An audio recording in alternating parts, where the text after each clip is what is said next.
अब बच्चों के अंदर निर्भयता आना शुरू हुई और बच्चे भी अब हिम्मत करके बिल्ली की ओर आगे बढ़ने लगे और धीरे धीरे धीरे धीरे बिल्कुल बिल्ली के करीब पहुंच गए। अब बच्चे एक दूसरे का मुंह देख रहे हैं कि अरे अपन व्यर्थ भाग रहे थे, अपन व्यर्थ डर रहे थे, अरे इससे अपन को कोई डरने की जरूरत नहीं है। उनके अंदर निर्भयता आ गई। कहने का तात्पर्य यह है कि बच्चे प्रभावित होते हैं, उनके समक्ष जैसा रूप, जैसा दृश्य उपस्थित किया जाए, बच्चे बिल्कुल वैसे ही बनते चले जाते हैं। अगर बच्चों के लिए यह दृश्य उपस्थित ना किया होता कि बिल्ली से डरने की जरूरत नहीं है, तो शायद उन पांचों बच्चों के हृदय पर भय की छाप इस तरह पड़ जाती कि कई बार लोग वयस्क भी हो जाते हैं, परिपक्व भी हो जाते हैं, प्रौढ़ भी हो जाते हैं, बड़े हो जाते हैं, फिर भी वह बचपन की छाप जाती नहीं है। उन्हें वह भय ही बना रहता है। परंतु जब उन्हें वह दृश्य उपस्थित कर दिया गया, अब बच्चे कभी भी डरने वाले नहीं हैं। कहने का तात्पर्य यही है कि आज जो बच्चे एकत्रित होकर के और ज्ञान शिविर में बैठ करके जो भी सीख रहे हैं, जो भी संस्कार प्राप्त कर रहे हैं, ये जो संस्कार उन्हें आज उपलब्ध हो रहे हैं, बंधुओं, अब ये इनका भविष्य बनेंगे। भले ही चाहे थाली का सृजन हो, पर सृजन भीतर जागा है, और अगर सृजन भीतर जागे तो बंधुओं और भी नए नए सृजन के भाव जागृत होते चले जाते हैं। एक बीज के द्वारा क्या क्या सृजित नहीं हो जाता। एक बीज के द्वारा स्टेम, तना बनता है, डालियां बनती हैं, पत्ते सृजित होते हैं, फूल सृजित होते हैं, फल सृजित होते हैं, छाया पैदा होती है, और तो और उनके फिर उन अवयवों के द्वारा भी न जाने कितनी कितनी वस्तुएं सृजित हो जाती हैं। यानी एक सृजन का भाव न जाने कितने सृजन को पैदा कर देता है। जीवन में अगर एक संस्कार आ जाता है तो वह न जाने कितने संस्कारों को जन्म दे देता है। बंधुओं, मैं ये बता रहा था कि जीवन को सुंदर बनाना है तो हमें बचपन को सुंदर बनाना होगा। कोई जरूरी नहीं है कि जो आदमी आयु से परिपक्व हो गया हो वह बचपन का अनुभव नहीं कर सकता। अगर वो चाहे तो बचपन का भी अनुभव कर सकता है, पर वातावरण वैसा चाहिए। एक दादाजी 4 बच्चों के साथ खेल रहे थे। एक दादाजी 4 बच्चों के साथ खेल रहे थे।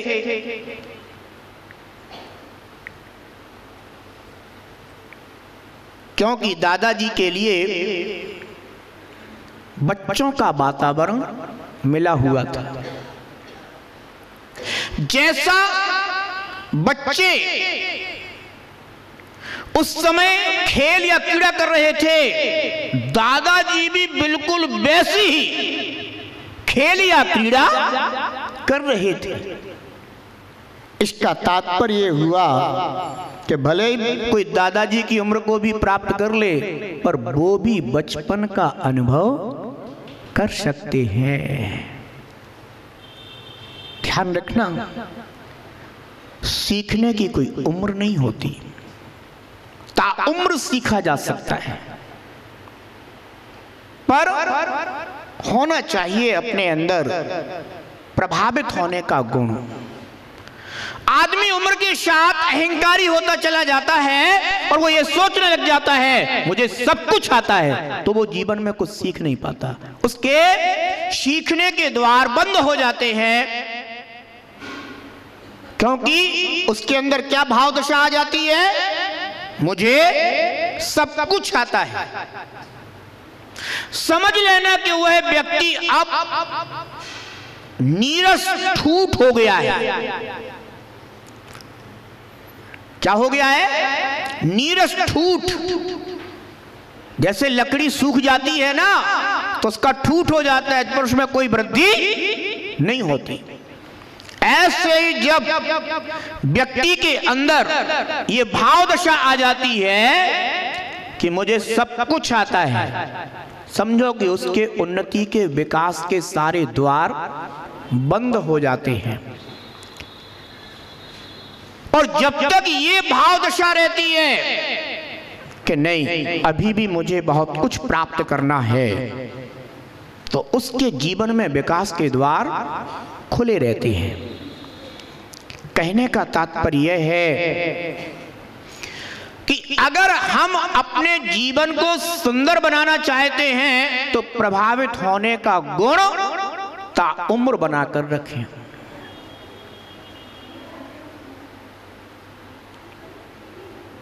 बच्चों के अंदर यह गुण विशेषता से पाया जाता है।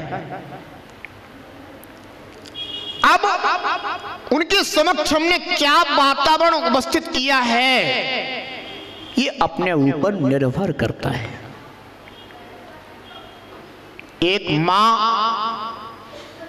अपने बच्चे को मंदिर लाई है और बैठ करके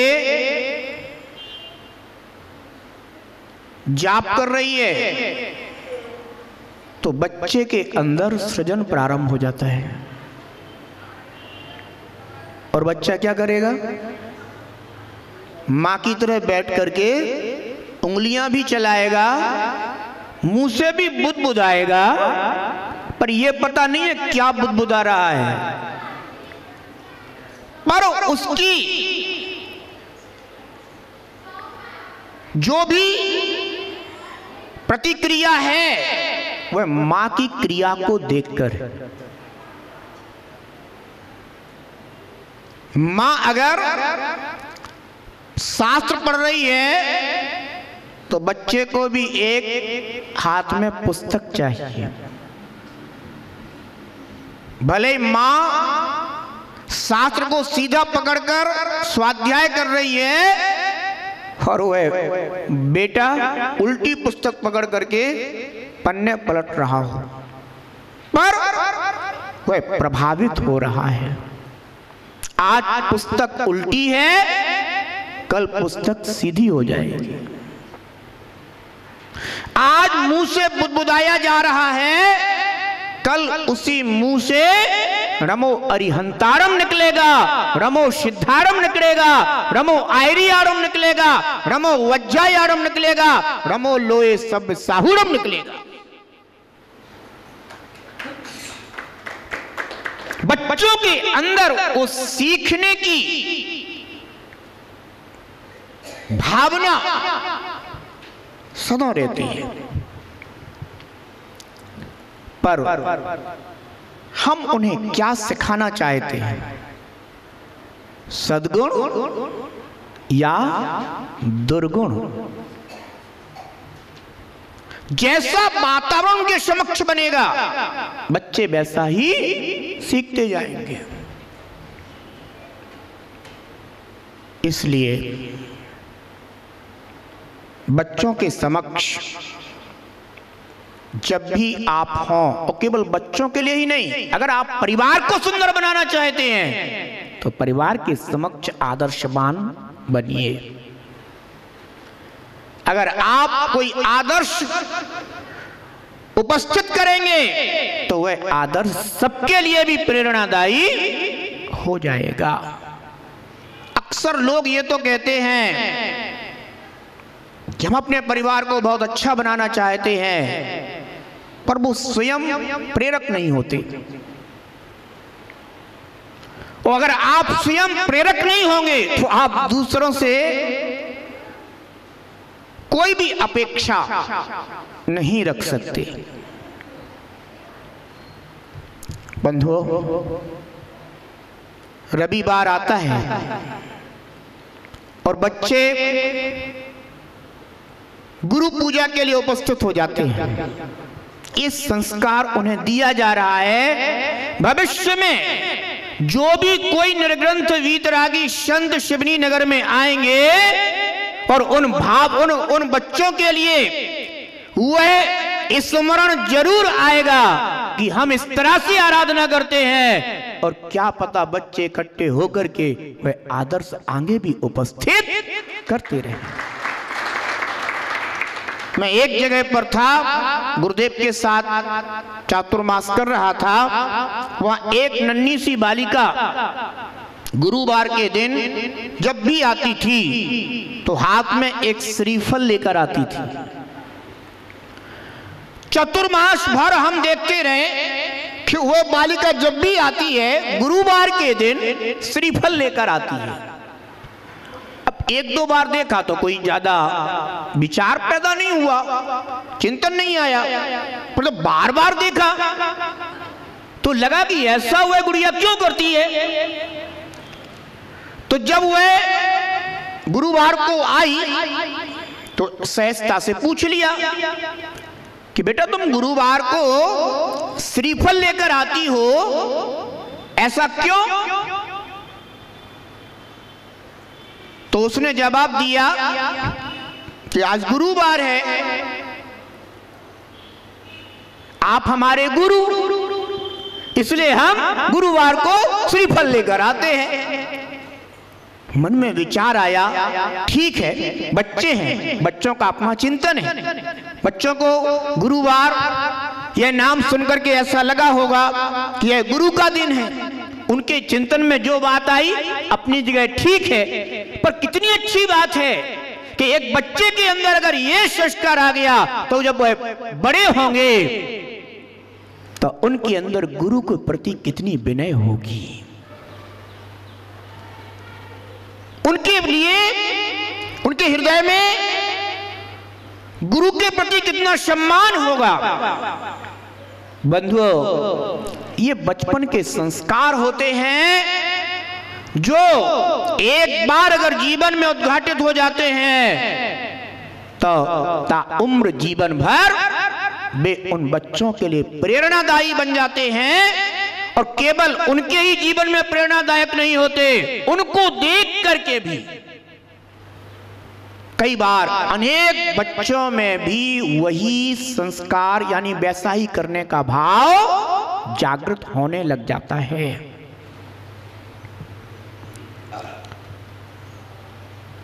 ध्यान रखना, अभी मैं देखता हूं रात्रि के समय जो लोग बैया वृत्ति करने आते हैं उनके साथ एक छोटा सा बच्चा आया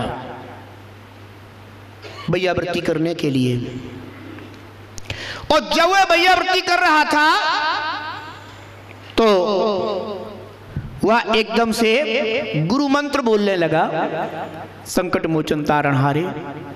और जैसे उसने ये बोला तो सारे लोग कहने लगे हाँ बेटा बोलो, हाँ बेटा बोलो, हाँ बेटा बोलो। और एक बच्चा बोल रहा है और बच्चे के निमित्त से बड़े भी उसी को दोहरा रहे हैं। मेरे मन में विचार आया कि कभी कभी बड़े बच्चों को सिखाते हैं और कभी कभी बच्चे भी बड़ों के लिए प्रेरणादायी बन जाया करते हैं। ऐसा अक्सर देखा होगा। कई बार माता पिता बच्चों को गुरुजनों के पास लाते हैं और कई बार बच्चे माता पिता को गुरुजनों के पास लेकर आते हैं। कभी कभी माता पिता बच्चों को मंदिर लाते हैं तो कई बार बच्चे माता पिता को मंदिर लेकर आते हैं।